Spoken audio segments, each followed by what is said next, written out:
आपली संस्कृती, आपले संस्कार सदा राहू दे आपल्या सोबत. भारताच्या महान ग्रंथांचे आणि काव्यांचे संपूर्ण संकलन. सबस्क्राईब करा तिलक.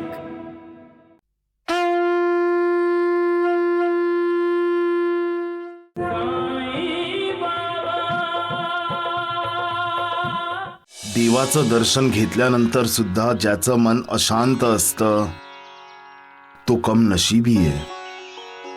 देवाचं दर्शन घेतल्यानंतर आपलं मन यासाठी शांत होत असतं कारण देव आपल्याला सगळ्या चिंतांपासून मुक्ती देत असतो आणि आपल्या चिंतेचा भार स्वतः उचलत असतो आणि आपल्याला धीर देत सांगत असतो की घाबरू नको, मी तुमच्या बरोबर आहे. बोलतोस खूप छान मित्रा. पण कुठल्या तरी अपराधामुळे किंवा कुठल्या तरी चुकीमुळे माणसाचं मन देवाच्या समोर सुद्धा अशांत असतं. स्वतःची चूक, स्वतःचा अपराध माणूस विसरू शकत नाही म्हणून तो अस्वस्थ असतो. हे सगळे लोक कसे लक्ष देऊन त्यांचं बोलणं ऐकतायत. म्हणूनच माणसाला भोलेनाथ शंकराचा आदर्श समोर ठेवायला हवा. मग पश्चात्तापाचा क्षण माणसाच्या आयुष्यात कधीच येणार नाही. सृष्टीच्या कल्याणासाठी शंकराने हलाहल विष प्राशन केलं होतं. माणसाला सुद्धा त्याच्या परिवारासाठी, समाजाच्या, गावाच्या, देशाच्या कल्याणासाठी कुठलंही दुःख, कष्ट, अपमान, अवहेलना, तिरस्कार सगळं सहन केलं पाहिजे. जो दुसऱ्यांसाठी जगतो त्याच्या मनावर अशांती, अस्वस्थता कधीही आरूढ होत नाही. पण जो फक्त स्वतःसाठी जगत असतो त्याच्यावर अशांती, अस्वस्थता, असंतोष स्वार होतच असतात. अस्वस्थता, अशांती, असंतोष, असमाधान विषारी सापासारखे असतात. सतत डंख मारून माणसाला सतावत असतात. बाबा साप. कुठे आहे सगुण? नाही, इथे नाही आहेत. मी साप आणि बेडकाबद्दल बोलतोय बाबा. साप आणि बेडूक? हो, एका सापाने बेडकाला तोंडात पकडलं होतं. बाबा म्हणाले सोडून दे. सापाने बेडकाला सोडून दिलं. असं नाहीये सगुण. बाबा म्हणाले वीरभद्रप्पा चेतन बसप्पाला सोडून दे आणि सापाने बेडकाला सोडून दिलं. हो का? देवा, तुम्ही साप बेडकाला वीरभद्रप्पा आणि चेतन बसप्पा असं का म्हटलात? खूप मोठी गोष्ट आहे श्यामा. मग ऐकवा ना. ही गोष्ट आपल्याला हे शिकवते की धनाची लालसा माणसाचं कसं अधपतन करत असते. मग तर ही गोष्ट द्वारकानाथला ऐकवायला पाहिजे बाबा. कोणी एके काळची गोष्ट आहे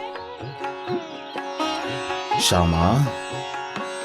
एका गावामध्ये असंच एक महादेव शिवाचं मंदिर होतं. पण ते खूप जुनं झालं होतं, अगदी जीर्ण झालं होतं. गावात एक धनवान माणूस होता, गोवर्धन. गोवर्धन शेठ एक नंबरचा कंजूस होता.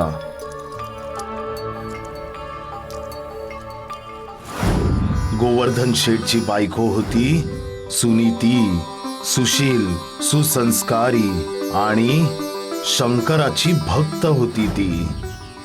त्या जीर्ण शीर्ण मंदिरात जाऊन शंकराची पूजा करायची ती.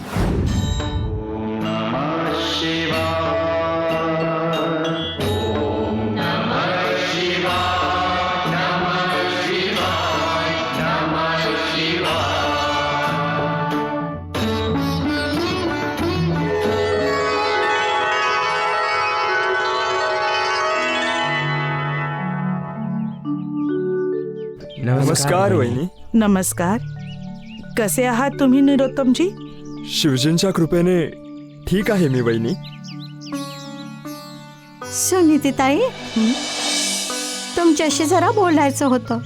गिरिजाताई, माझ्याशी बोलण्यासाठी माझ्या परवानगीची गरज कधीपासून लागायला लागली तुला?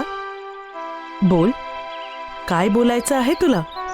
शिवजीचं मंदिर जे इतकं जीर्ण झालंय त्याचा जीर्णोद्धार करणं गरजेचं आहे. आपण आपल्या घराची डागडुजी तर करून घेत असतो, पण ज्याच्यामुळे आपलं घर शाबूत आहे, आपलं कल्याण होत असतं, त्या देवाधिदेव शिवजींच्या मंदिराचा जीर्णोद्धार आपण केला नाही ना वहिनी, तर आपल्याला पाप लागेल. सुनीतीताई, तुम्ही तुमचे पती गोवर्धन दासना सांगून मंदिराचा जीर्णोद्धार करून घ्याल का? देवाचा आशीर्वाद मिळेल तुम्हाला. तुमचं कल्याण होईल.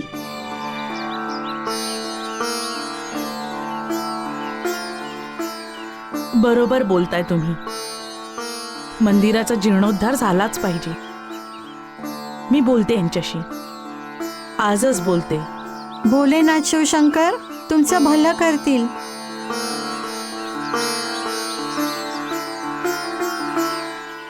अगं वेळी तर नाही झालीस ना तू, जे मला मंदिर बनवायला सांगतेस ते.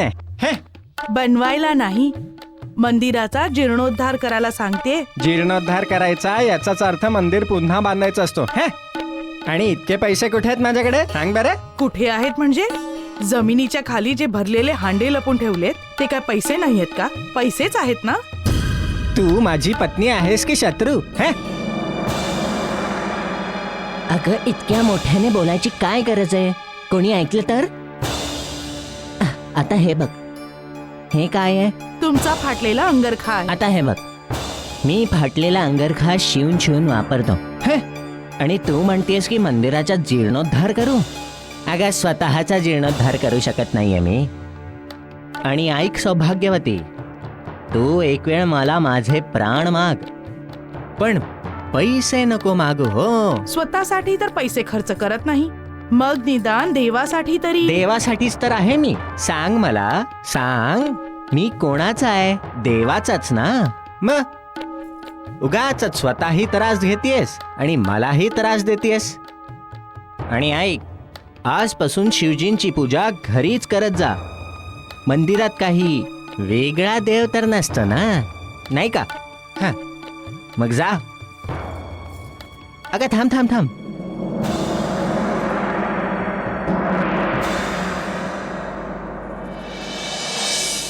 ही साडी नवीन आहे. नवीन आहे? अरे देवा, माझ्या या बायकोला कधी अक्कल यायची? काय झालं? फक्त 25 रुपयाची तर आहे. 25 रुपये? हाय राम, तू तर मला बर्बाद करायला निघाली आहेस. रस्त्यावर बसवशील मला हातात कटोरा घेऊन. भिकारी करशील मला, भिकारी. एक मी आहे जो कपडे शिवून शिवून वापरतोयस आणि तू आहेस की 25 रुपये. हे शिवशंकरा, अशी कशी जोडी बनवलीस तू? सांग ना. एक मी आहे जो एक एक पैसा जमा करतोय, आणि माझी धर्मपत्नी सुनीती जी उडवतच जाते, म्हणते मंदिराचा जीर्णोद्धार करा. अहो, माझा जीर्णोद्धार कोण करेल प्रभू? माझा जीर्णोद्धार कोण करेल? पैसा पैसा पैसा, हाय रे माझा पैसा, हाय माझा पैसा, असंच करत बसायचा. गोवर्धन देवाची पूजा करत नसे तर पैशांची पूजा करायचा. गोवर्धनसाठी पैशाचं महत्व देवापेक्षा जास्त होतं. माणसाने पैशाला इतकं महत्व द्यायला हवं का? स्वतःच्या गरजा पूर्ण करण्यासाठी माणसाला जितका पैसा लागतो तितकंच महत्व माणसाने पैशाला दिलं पाहिजे. पैशांना देव समजणं म्हणजे देवाचा अपमान करण्यासारखं नाहीये का? पैशामुळे माणूस जगात कुठेही इथून तिथे जाऊ शकतो, 7 समुद्र पार जाऊ शकतो, पण हा भवसागर पार करण्यासाठी पैशांची नाही तर देवाच्या आशीर्वादाची गरज आहे. स्वतःचा उद्धार करण्यासाठी देवाच्या कृपेची गरज आहे. देवाच्या एका नजरेची कृपा सुद्धा माणसाच्या 7 पिढ्यांचा उद्धार करू शकते. पैसा कितीही का असेना, पण माणूस त्यापासून देवाचा आशीर्वाद, त्याची कृपा दृष्टी खरेदी करू शकतो का? नाही करू शकत. त्यासाठी भक्तीच असायला हवी. श्रद्धा आणि विश्वासच पाहिजे. ज्याच्याकडे पैसा तर आहे, पण श्रद्धा, विश्वास आणि भक्ती नाहीये, त्याचा उद्धार कसा होईल? आणि ज्याच्याकडे श्रद्धा, विश्वास, आस्था आणि भक्ती आहे, पण पैसा नाहीये, त्याचा उद्धार निश्चित होईल. तर मग गोवर्धन सारखे लोक पैशांच्या मागे का धावतात श्यामा? सगळ्यांना माहिती असतं की हे जग सोडताना माणूस स्वतः सोबत रुपया, पैसा, जमीन, मालमत्ता घेऊन जाऊ शकत नाही. सगळं इथंच ठेवून जावं लागतं. तर मग पैशाचा मोह कशासाठी? लोभ कशासाठी? देवाची भक्ती करा, त्याची कृपा प्राप्त करून घ्या. ती कृपा तुमची साथ देईल. तुम्ही या जगात राहा किंवा हे जग सोडून जा, देवाची कृपा नेहमीच तुमच्या सोबत असेल. ज्या माणसाचं मन कमकुवत असतं तो अविचार करतच असतो. म्हणूनच पैशामुळे त्याची मती भ्रष्ट होऊन जाते. पैशांच्या हव्यासापोटी तो इतका खालच्या थराला जातो की तो असत्याचा आसरा घेतो. दुसऱ्यांना फसवत असतो, पण त्याला हे समजत नाही की तो दुसऱ्यांना नाही स्वतःला फसवतोय. तो पैशांची राशी नाही तर आपल्या पापांची रास वाढवतोय. गोवर्धनची सुद्धा हीच अवस्था होती. पैसा त्याचा देव होता आणि तो पैशासाठी कुणालाही धोका देऊ शकत होता. एक दिवस दुबकी गोवर्धनला भेटायला आली.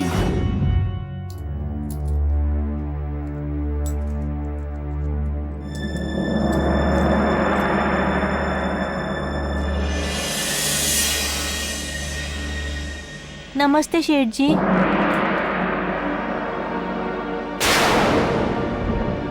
अरे दुबकी, तू काय? तू आत कशी आली? दरवाजातून शेठजी. हा, ठीक आहे. कशासाठी आली आहेस? लपून छपून माझ्या घरात घुसायचा काय अर्थ? चोरी करण्याचा काही हेतू तर नाहीये ना तुझा? हे काय बोलताय शेठजी? तुम्ही पैसे मोजण्यात इतके मग्न होता की तुमचं लक्षच नव्हतं माझ्याकडे. हा, असेल ते असेल. कशासाठी आली आहेस? अजून कर्ज हवंय का? नाही, मी तर कर्ज परत करायला आले. हे घ्या तुमचे 100 रुपये.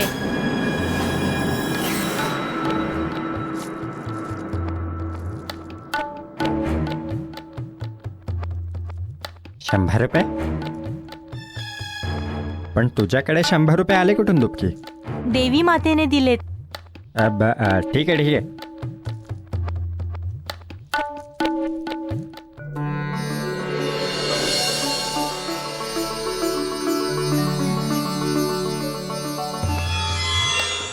ठीक आहे.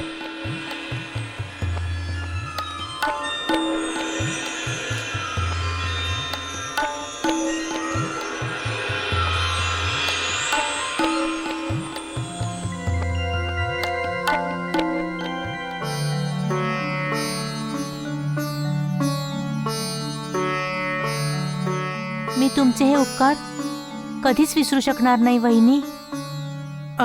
ठीक आहे. उभी कायस? जा ना आता, जा.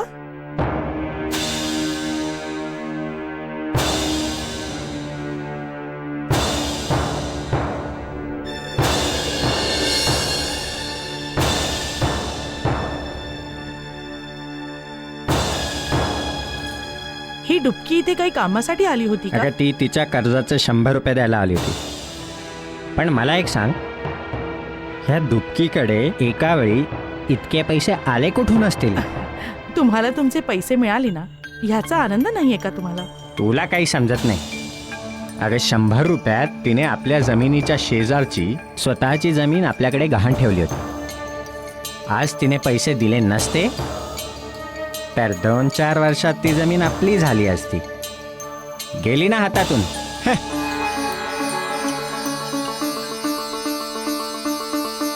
जो माणूस पैशांशिवाय कशाचाच विचार करत नाही तो अनिती, अधर्मी, अविचारी असतो. दुसऱ्यांना धोका देत असतो. स्वतःच्या लोकांसोबत विश्वासघात करतो.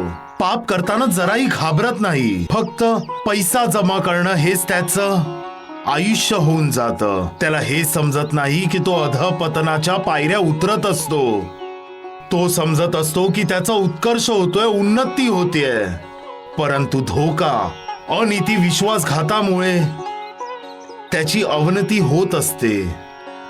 एक दिवस गावातले लोक गोवर्धनला भेटायला त्याच्या हवेलीमध्ये आले.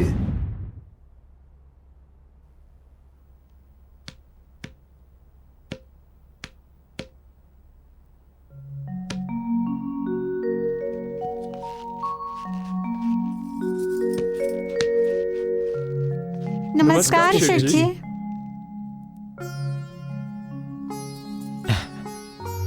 नमस्कार नमस्कार.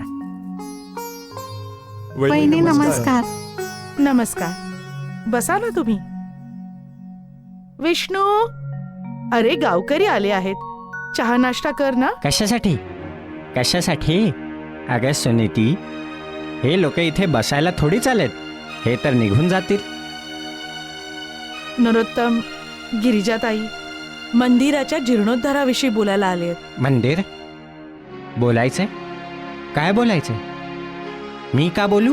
शेठजी, आम्हाला मंदिराचा जीर्णोद्धार करायचा आहे आणि त्यासाठी तुमची मदत हवी आहे.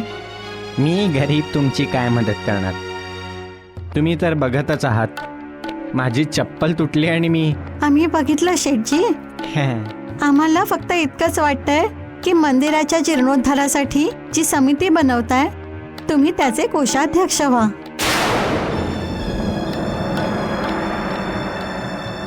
म्हणजे तुम्ही इथे वर्गणी मागायला आला नाहीयेत ना? वर्गणी तर सगळी तुमच्याकडे असेल शेठजी. आम्ही सगळे गावकरी वर्गणी गोळा करून तुमच्याकडे देऊ.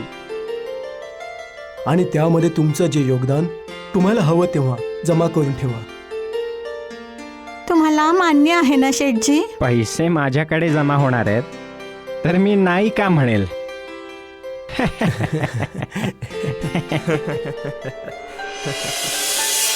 शेठजी, मंदिराचं काम आता लगेच सुरू करून टाका. हो हो, का नाही का नाही. रेती तर येऊन पडलीये. बस दगड आले की मंदिराचं काम दणादण सुरू, दणादण सुरू. आता मला आज्ञा द्या.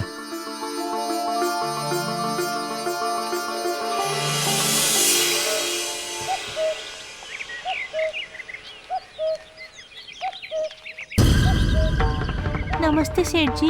अगं दुबकी, मांजरी सारखा माझा रस्ता अडवून अपशगुन का करतेस? शेठजी, मला मदत करा. मला पैशांची खरंच खूप गरज आहे. अगं पैसे काय झाडाला लागतात? हे? आणि तुझा काय भरोसा? पैसे घेऊन पळून गेलीस तर? तरीही तुमचं काही नुकसान होणार नाही शेठजी. काहीही लिहून न ठेवता तुम्ही मला पैसे देणार नाही. माझी जमीन गहाण ठेवून घ्याल ना? मी जरी पळून गेले तरी माझी जमीन जागेवरच असेल ना शेठजी? किती पैसे पाहिजेत? 200 रुपये शेठजी. 200?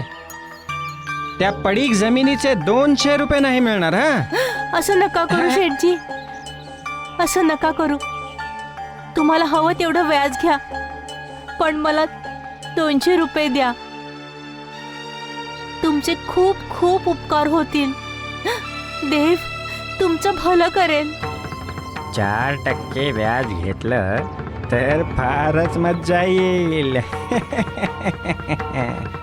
स्वार्थ माणसाच्या मनावर जेव्हा आरूढ होत असतं तेव्हा माणूस परमार्थाबद्दल विचार करत नाही, फक्त स्वतःबद्दल विचार करत असतो.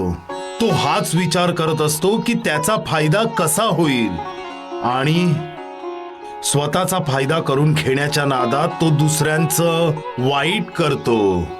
पैशाच्या आमिषाने माणूस इतका आंधळा होऊन जातो की या चराचरात सामावलेलं देवाचं अस्तित्व त्याला दिसतच नाही. तो इतका निडर होऊन जातो की स्वतःच्या स्वार्थासाठी तो दुसऱ्यांचं नुकसान करताना अजिबात घाबरत नाही. इतकंच नाही तर देवाला अर्पण केलेले पैसे चोरण्याची सुद्धा त्याच्यात हिम्मत येते. तो स्वतःचे संस्कार विसरून जातो, आणि जेव्हा माणूस स्वतःचे संस्कार विसरून जातो तेव्हा त्याचा नाश, त्याचं अधःपतन सुरू होतं. संस्कार तेच असतात जे माणसाच्या मनाला पाप आणि पुण्याचा बोध करून देतात. ज्याला पाप आणि पुण्यामध्ये काहीच फरक दिसत नाही, तो पाप करण्याला स्वतःची उन्नती, स्वतःचा उत्कर्ष समजत असतो, आणि शेवटी पापाच्या दलदलीत धसत जातो. गोवर्धन असाच एक माणूस होता जो असं पाप करण्यालाच मोठेपणा समजत होता. गावातल्या लोकांनी जेव्हा त्याच्याकडे मंदिराचा जीर्णोद्धार करण्यासाठी वर्गणी गोळा करून दिली, तेव्हा त्याच्या मनात पाप जागृत झालं.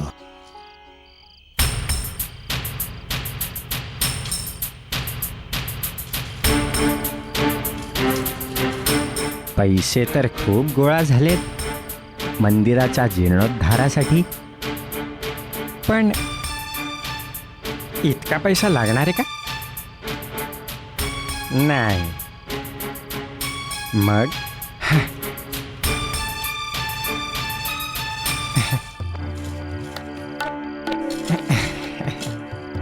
तसही देवाला पैशाची काय गरज आहे?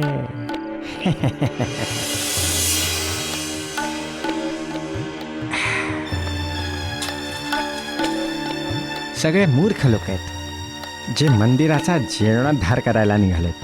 अरे आधी स्वतःच्या घराचा जीर्णोद्धार करा, स्वतःचा उद्धार करा. देवा क्षमा कर, मला पैशांची खूप गरज आहे.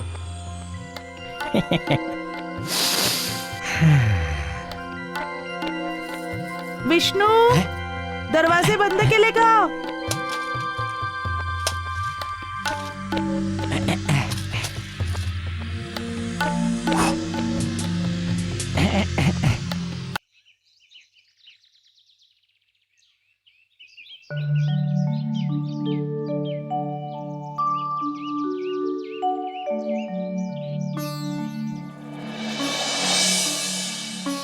प्रणाम वहिनी. काय करणार आहेत वहिनी? मंदिराचं काम का थांबलंय?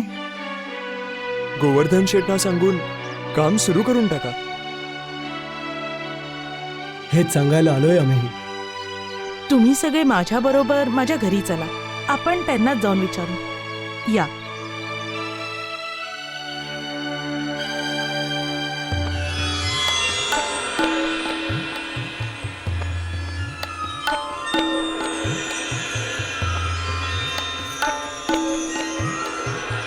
या गिरजाताई, या नरोत्तमजी, या सगळे बसा बसा बसा. मंदिराचं काम पूर्ण झालंय ना? का? काय झालं? आत्ताच तर काम सुरू झालं होतं, ते थांबलं. का? का थांबलं? पैशाशिवाय काम कसं चालेल शेठजी? अहो मग पैसे आहेत ना, घेऊन जा. कोणी नाही म्हटलंय. नरोत्तमजी, त्या पलंगाखाली मंदिराचा पैशांचा हंडा ठेवलाय, जरा घेऊन या बरं. हो, हा जा.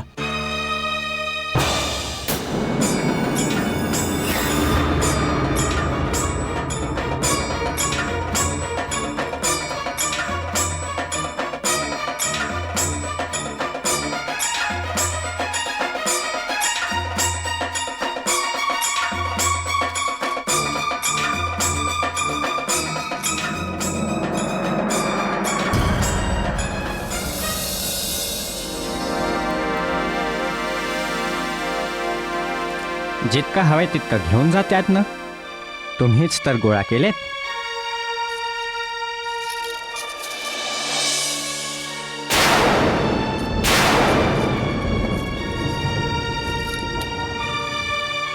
हे काय? हे काय इतके कमी? आता कमी जास्त जे आहेत ते तुमच्या समोर आहेत. पण पैसे येताना दिसतो फक्त गिरजाताई, पैसे जाताना दिसत नसतो. आता खर्च तर रोजच होतो, कधी दुप्पट, कधी तिप्पट, कधी वाळू, कधी दगड. आता हंड्यातला पैशातून खर्च झाला तर हंडा रिकामा होणार. नरोत्तमजी, आता मंदिराचा जीर्णोद्धार कसा होणार?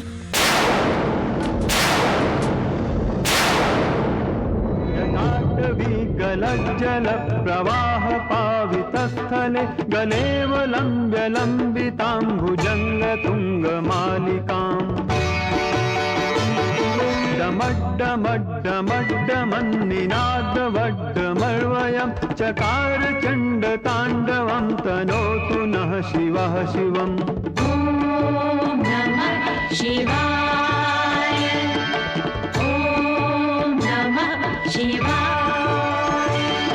जटाकटाह सम्भ्रमभ्रमन्निलिम्प निर्झरि विलोलवीचि वल्लरी विराजमान मूर्धनि. धगद्धगद्धगज्जललाट पावके किशोर चन्द्रशेखरे रतिः प्रतिक्षणं मम.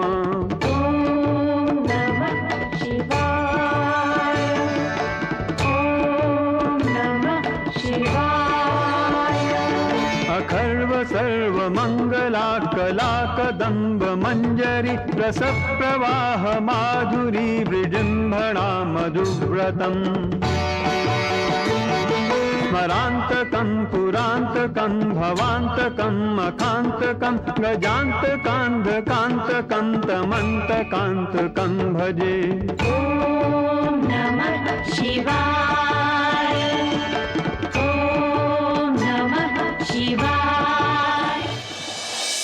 बोला महादेव शिव शंकर की जय. महादेव शिव शंकर की जय. महादेव शिव शंकर की जय.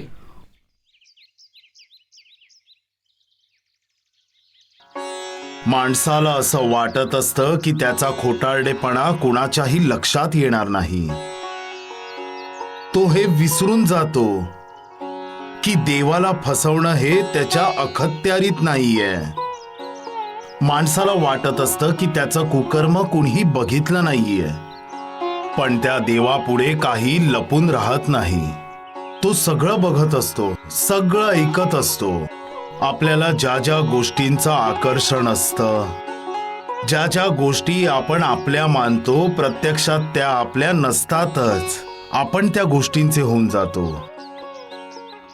या नाशवंत जगात वस्तू आपल्या सोबत राहणार नाहीयेत किंवा आपणही त्यांच्या सोबत. मग हा स्वार्थ कशासाठी? दुसऱ्याचा पैसा हडपण्याची लालसा कशासाठी? षडयंत्र कशासाठी? धोका, विश्वासघात कशासाठी? सुखासाठी का? पण पैसा आपल्याला सुख देईल का?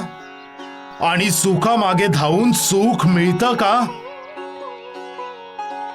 माणूस जेव्हा दुसऱ्याला सुख देतो तेव्हाच त्याला सुख मिळतं. तर मग कुठल्याही पद्धतीने पैसा कमवण्याचा प्रयत्न माणूस का करतो? गोवर्धनला हे माहिती नव्हतं. म्हणूनच स्वार्थाने प्रेरित होऊन त्याने मंदिरासाठी जमा केलेला पैसा, वर्गणी सगळी हडपली.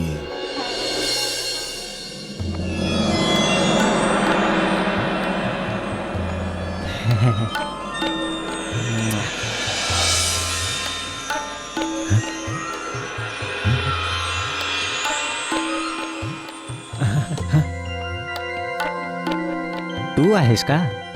मी तर घाबरूनच गेलो होतो. असं कामच का करता ज्यामुळे भीती वाटेल? म्हणायचंय काय तुला? म्हणजे काय म्हणायचंय तुला? गावातल्या लोकांनी गोळा केलेली वर्गणी कुठे गेली? कुठे जाणार होता? वाळू आणि दगडांवर खर्च झाला. इतका पैसा खर्च झाला?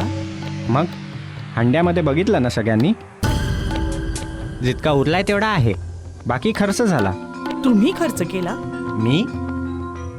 मी का खर्च करेन? तेच तर मी म्हणते की तुम्ही खर्च तर काहीच करत नाहीत, सगळं जमा करून ठेवता. मग ही वर्गणी सुद्धा. सुनीती, तू माझ्यावर आरोप करतेस? पत्नी असूनही पतीला चोर म्हणतेस? पैसे मंदिरासाठी होते, मंदिरावरच खर्च झाले, समजलं? समजत तुम्हाला नाहीये. ते पैसे देवाचे आहेत. जो कोणीही ते मंदिराच्या कामासाठी न वापरता स्वतःसाठी खर्च करेल किंवा कुठलाही घोटाळा करेल तर देव त्याचं भलं नाही करणार. बेटा थांब. माझा पैसा, थांब बेटा. माझा पैसा, थांब. माझा पैसा कुठे आहे? अरे मी सांगते ना, थांब. माझा पैसा, थांब बाळा. माझा अरे थांब बाळा. आपल्या आईचं ऐक जरा.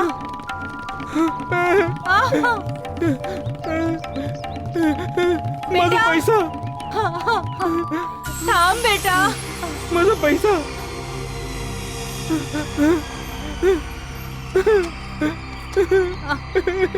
माझं बाळ. इथे नाहीये, माझा पैसा गेला.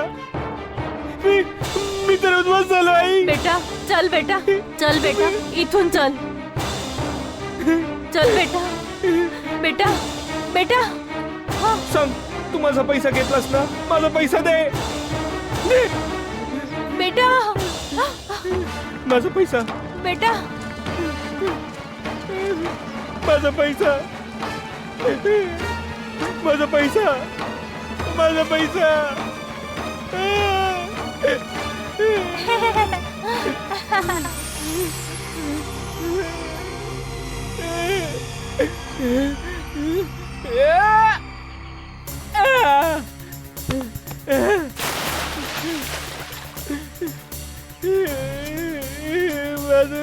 मी बर्बाद झालो. तू माझे पैसे घेतलास ना? दे पैसे माझे. मला माझे पैसे परत कर. माझे पैसे परत कर. आई बघणे, माझे पैसे बघणे.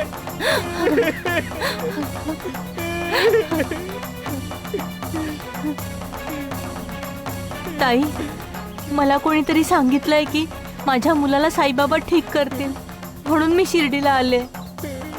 कुठे भेटतील साईबाबा? ते बघा साईबाबा. त्यांना माहितीये का माझे पैसे कुठे आहेत ते? हो, त्यांना सगळं माहितीये.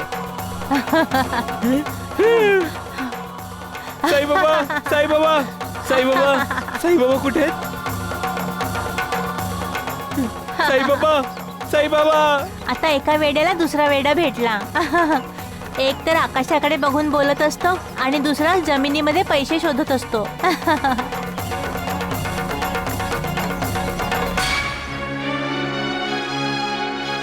देवा, देवा, ते तू साईबाबा आहेस का? शिर्डीत सगळे लोक मला साई बाबाच म्हणतात. माझे पैसे कुठे आहेत? बोल बोल, माझे पैसे कुठे आहेत? साईबाबा, याची सगळी जमापुंजी चोरीला गेलीये. माझा मुलगा वेडा झालाय. बाबा, तुम्ही माझ्या मुलाला ठीक करा. माझ्या मुलाला बरं करा बाबा. आई, हात का जोडतेस ह्याच्या पुढे? हा तर चोर आहे. ए, सगुण, थांब जरा. याला विचार आई, याने माझे पैसे कुठे ठेवलेत? या गाठोड्यात आहेत, हो ना?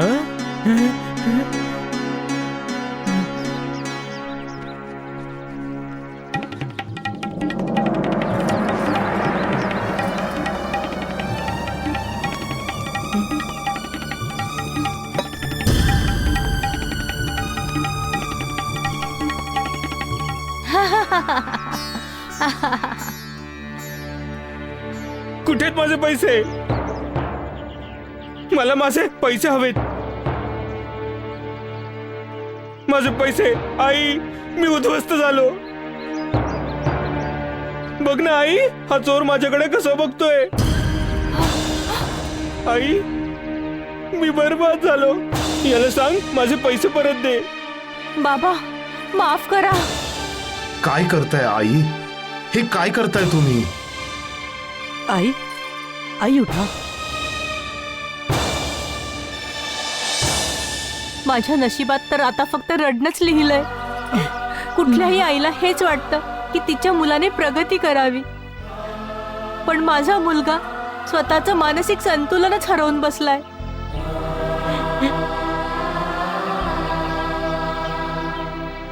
काय करू बाबा, मी काय करू? आई, देवावर विश्वास ठेवा, त्याच्यावर श्रद्धा ठेवा. त्याच्यावर विश्वास आहे म्हणूनच तर मी तुमच्याकडे आले बाबा. काय फायदा आई? हा मला माझे पैसे देत नाहीये. पैसे माझ्याकडे नाहीये. हा खोटं बोलतोय आई. मी खरं बोलतोय. तुझ्याकडे नाहीयेत? मग कुठे आहेत पैसे? तिथे. तिथे आहेत.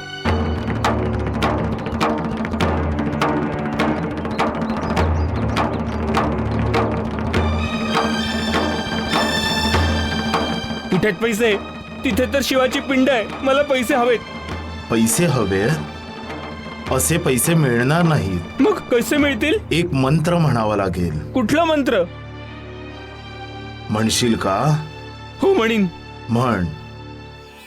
ओम नमः शिवाय. ओम नमः शिवाय.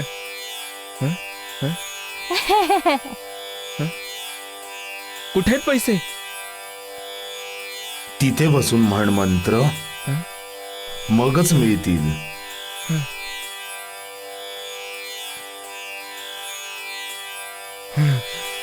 ओम नमः शिवाय. ओम नमः शिवाय. कुठे आहेत पैसे? मी 3 वेळा मंत्र म्हणालोय. कुठे आहेत पैसे? बेटा, पैसे असे मिळणार नाहीत. डोळे बंद कर आणि म्हणत राहा ओम नमः शिवाय, ओम नमः शिवाय, ओम नमः शिवाय असं म्हणत जप करत राहा. तोपर्यंत जप करत राहा जोपर्यंत पैसे मिळणार नाहीत. म्हणशील ना? पैसे मिळणार असतील तर नक्की म्हणेन. हो, सुरू कर. ओम नमः शिवाय. ओम नमः शिवाय. ओम नमः शिवाय. ओम नमः शिवाय. ओम नमः शिवाय.